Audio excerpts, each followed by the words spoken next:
But I still looked at upper income, and I said, yeah, that's right. My mama just didn't make that kind of money. I knew we weren't there. Then I went from upper income to middle income. And that's where we would be. And I looked at the salaries that people have to make in order to be middle income, and we weren't there. I said, wait a minute, something's wrong with this book. We got to be middle income. Something wrong with the book, huh? And then the next category was low income. And I looked there, and I was feeling very sorrowful, and we weren't listed there either. Then there was another category that was poor. I said, Lord, please don't have us be poor. I looked at that income level, knowing what my mother made per year. We weren't there. We weren't even poor. The next income was poverty. That was the last income level. So it was from $0 up to a certain maximum. And that's where we were. Poverty. Poverty. So I got on the payphone, and back in the day, to make a phone call, and the payphone was 10 cents. So I put my 10 cents in. I called home, and I said, Mama, with tears in my voice, and tears trickling down the cheeks. And I said, Mama, why didn't you tell me that we were poor? She said, what was wrong with you? I said, Mom, I'm in the library at Country Catholic College, and I picked up this book of statistics, and it shows that we're poverty level. And she said, son, I didn't want to hurt your feelings. And I didn't want to tell you the reality of the situation. But she said, I want you to know that God has been my husband. And God is your father. Amen. And you're going to make it, boy. That's right. Talking about the power of God and what he can do.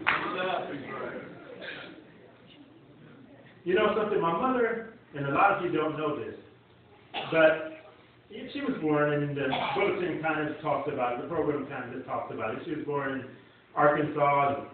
My grandfather was a sharecropper, and most of the crops that he raised, he had to give it to the man, and the family was only able to keep a little bit themselves, and every year they were always in debt.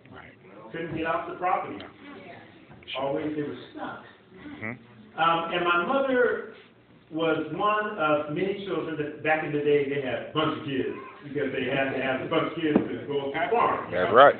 Go out and work the field. So my mother went to school, but she had to be pulled out of her educational pursuit in the 3rd grade to chop cotton, pick cotton, to take care of her little siblings, and to cook and clean. So she only had a 3rd grade education. But do you know something? That was the most intelligent woman I've ever met in my life. Amen. Amen.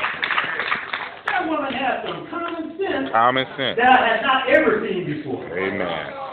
And so since we were poverty level, we qualified to have social workers and what have you like that, qualified for assistance. And I remember that there was this one social worker that was assigned to our family. And when she came and when she met with my mother, she asked my mother, Sister Branch, how in the world do you take care of your kids? And how in the world are you able to have a roof over your head and feed your children and clothe your children? That's why I thought that we were middle income, okay? I never went hungry. No. I had new school clothes every year. And toys under the Christmas tree every Christmas. I thought we were middle income. But anyway, she knew that my mom was poverty. And she asked my mother, how do you make it? How do you make ends meet? And she looked at the kids that Mama raised, and she said, I'm having a hard time with the 2 that I have. My mother's a 8. She's having a hard time with the 2. And so my mother started counseling the social worker. Amen. Amen. Amen. Tell us something. 3rd grade education. We would leave from the hood because that's where we're born. Amen. In the North hood. Richmond, the Iron Triangle. Moved from the Iron Triangle to out of the projects where we lived, and we moved to